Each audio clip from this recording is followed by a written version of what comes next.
بسم اللہ الرحمن الرحیم۔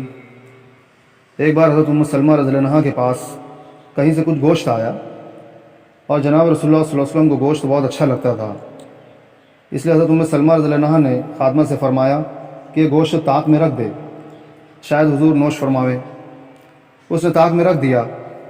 اتنے میں ایک مانگنے والا آیا اور دروازے پر کھڑے ہو کر آواز دی، بھیجو اللہ کے نام پر، اللہ برکت کرے۔ گھر میں سے جواب دیا، اللہ تجھ کو بھی برکت دے۔ اس لفظ میں یہ اشارہ ہے کہ کوئی چیز دینے کی موجود نہیں ہے۔ وہ سائل چلا گیا۔ اتنے میں رسول اللہ صلی اللہ علیہ وسلم تشریف لائے اور فرمایا، اے ام سلمہ، تمہارے پاس کھانے کی کوئی چیز ہے؟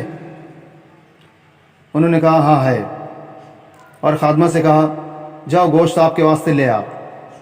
وہ گوشت لینے گئی، دیکھتی کیا ہے کہ وہاں گوشت کا تو پتہ نہیں، فقط ایک سفید پتھر کا ٹکڑا رکھا ہے۔ آپ نے فرمایا چونکہ تم نے سائل کو نہ دیا تھا اس لیے گوشت پتھر بن گیا۔ غور کیجئے کہ اللہ کے نام پر نہ دینے کی یہ نوست ہوئی کہ اس گوشت کی صورت بگڑ گئی اور پتھر بن گیا۔ اسی طرح جو شخص سائل سے بہانہ کر کے خود کھاتا ہے وہ پتھر کھا رہا ہے، جس کا یہ اثر ہے کہ سنگدلی اور دل کی سختی بڑھتی چلی جاتی ہے۔ چونکہ حضور کے گھر والوں کے ساتھ خداوند کریم کی بڑی عنایت اور رحمت ہے، اس لیے اس گوشت کی صورت کھلی نگاہوں میں بدل دی تاکہ اس کے استعمال سے محفوظ رہیں۔